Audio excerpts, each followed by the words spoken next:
Queridos peregrinos todos, a este lugar santo de Lourdes, queridos peregrinos de un día de la diócesis de San Sebastián, y sé también que nos acompañáis peregrinos de algunos otros lugares de España que habéis coincidido en este día entre nosotros. Celebramos esta Eucaristía ya con la liturgia del Corpus Christi. El Corpus Christi, que en muchos lugares de nuestra procedencia mañana tendrá una celebración solemne, una procesión en no pocos lugares, un subrayado de que Cristo está presente en la Eucaristía de una forma especial. Es una fiesta que ha tenido una gran raigambre, una gran tradición, pero que en la medida en que ha aumentado, que se ha introducido la secularización, para muchas personas pues ha pasado casi a perder un sentido, no saben qué significa, no lo saben qué significa. Os voy a contar una anécdota de que aquí ocurrió no hace mucho tiempo, y es que iba el obispo aquí presidiendo la procesión del Corpus, llevando la custodia en las manos, debajo del palio, y claro, iba andando, caminando, pues con la custodia en sus manos. Y una persona que pasaba por allí decía: ¿y ese obispo por qué se va todo el rato mirando el espejo, mirando el espejo? No entendía que eso era una custodia, pensaba que se estaba mirando al espejo. Es una anécdota, ¿no? Pero una anécdota que ciertamente es bastante significativa. En la medida en que la secularización ha avanzado, pues puede ocurrir que para muchas personas la Eucaristía haya pasado a ser algo como ajeno a sus vidas, como si no tuviese que ver con sus anhelos, con aquello por lo que aspiran, con aquello por lo que sufren, por lo que...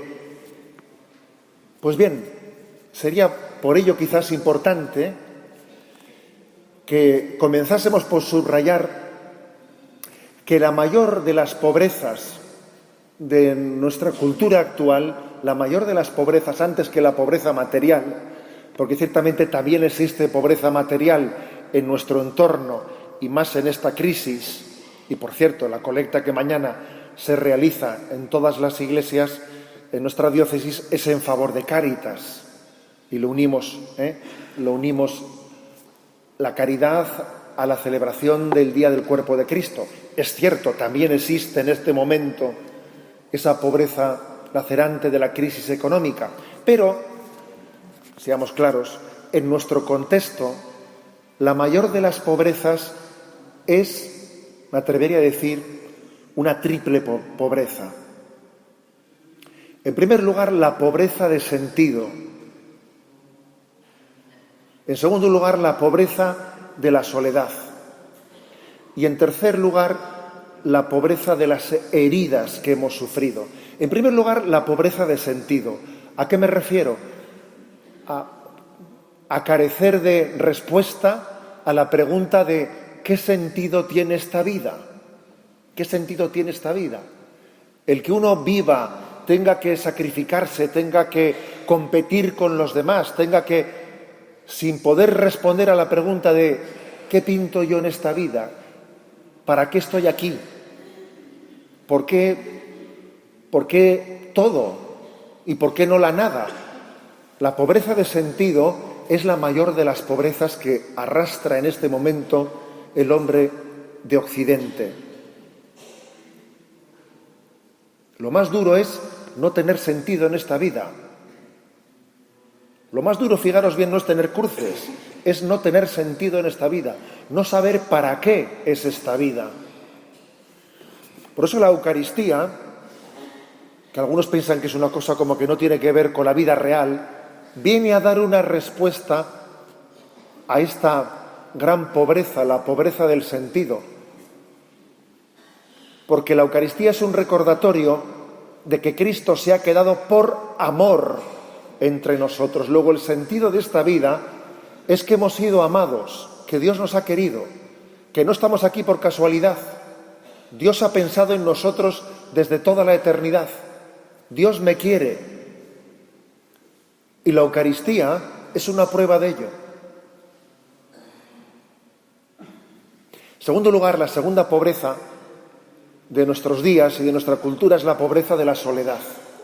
Porque es muy duro, encima que uno anda sin encontrar el sentido de la vida, encima caminar en soledad. También se dice que lo peor no son las cruces, sino las cruces vividas en soledad, sin tener con quién compartirlas, con quién contrastarlas, sin tener con quién desahogarse. Y es propio de nuestra cultura secularizada que hemos crecido mucho en individualismo, nos hemos aislado. Nos hemos hecho mucho más aislados en la medida en que la secularización ha avanzado. Y Cristo ha venido a redimirnos también de esa soledad, porque en primer lugar la Eucaristía quiere decir que no estamos solos, que Cristo se ha quedado con nosotros. Yo estaré con vosotros todos los días hasta el fin del mundo. No estás solo. Y además, la Eucaristía es también una convocación en torno al altar de todos los aquí presentes. Luego, en torno a la Eucaristía formamos una familia. No estamos solos. La Iglesia es tu familia. La pobreza de la soledad tiene una respuesta. Tiene una forma de ser sanada, que es la Eucaristía. La Eucaristía sana la pobreza de la soledad. Y por último, decíamos que son tres pobrezas principalmente, ¿no?, las que están hiriendo esta generación.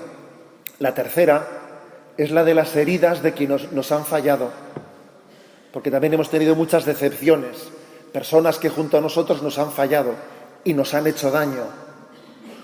Y a veces ocurre que cuando a alguien, ¿no?, pues le han fallado unas cuantas veces, eso conlleva que ya no se fía de nadie. No te puedes fiar de nadie aquí. Te terminan traicionando, porque todo el mundo va a lo suyo. Es la gran pobreza de las heridas afectivas que hacen que desconfiemos mutuamente unos de otros. Pues bien, también la Eucaristía es sanadora de esas heridas.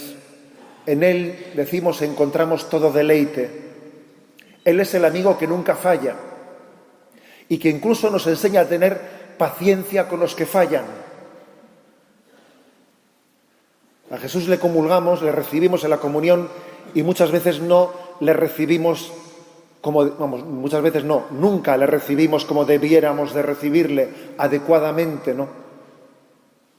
Y Él, sin embargo, aunque le maltratemos, no se arrepiente de estar junto a nosotros, aunque muchas veces le maltratemos. Por eso Jesús cura las heridas de habernos sentido decepcionados por los demás y nos enseña a tener paciencia con los defectos del prójimo. ¿Qué paciencia tiene Jesús con nosotros en la Eucaristía? Que está ahí presente y pasamos de Él muchas veces. Nos olvidamos de Él. Comulgamos sin la suficiente devoción, sin el suficiente amor. ¿Qué paciencia tiene Jesús con nosotros? No la vamos a tener unos con otros. No la vamos a tener entre nosotros. Si Él la tiene. Por eso, fijaros, tres pobrezas. La pobreza de la falta de sentido, la pobreza de la soledad y la pobreza de las heridas afectivas que unos nos hemos infligido a los otros. Esa pobreza tiene una sanación y es la Eucaristía.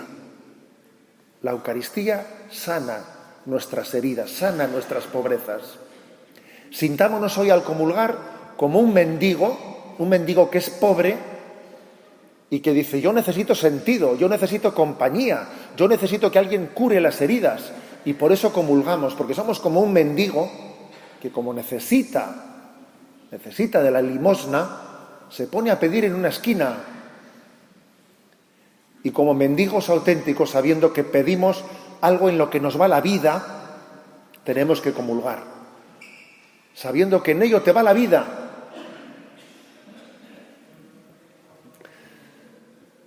Biharko eguna ospa dezagun bakoitza pesatzen dut gehienok ospatuko dezutela zuen parrokietan. Baldin badezue zuen parrokietan prozezioa, arte usazue parte, dudari gabe, Jesusen jarraitzaile gerala adierazten bai du, Jesusen atzetik ibiltzea prozesio baten, bere jarraitzaile gerala. Eta gainera, gure Elizbarrutiak Karitasen eguna biharko egunen ospatzen degula oso adierazgarria da. Azken batean, Jesus ogilan geratu da, baita ere gure etzeko ogila bestekin konpartitzeko, bestekin elkar banatzeko gai izan gaitezen, beak gurekin banandudan moduan, gure ogilare bestekin bananduan izateko. Ama Birjina jaunartu zuen moduan, geuk ere jaunartu dezagula. Beak bere zabelean Jesus jauna eman zuen moduan geuk ere sakramentu honetan hartu dezagula, bea irudi harturik.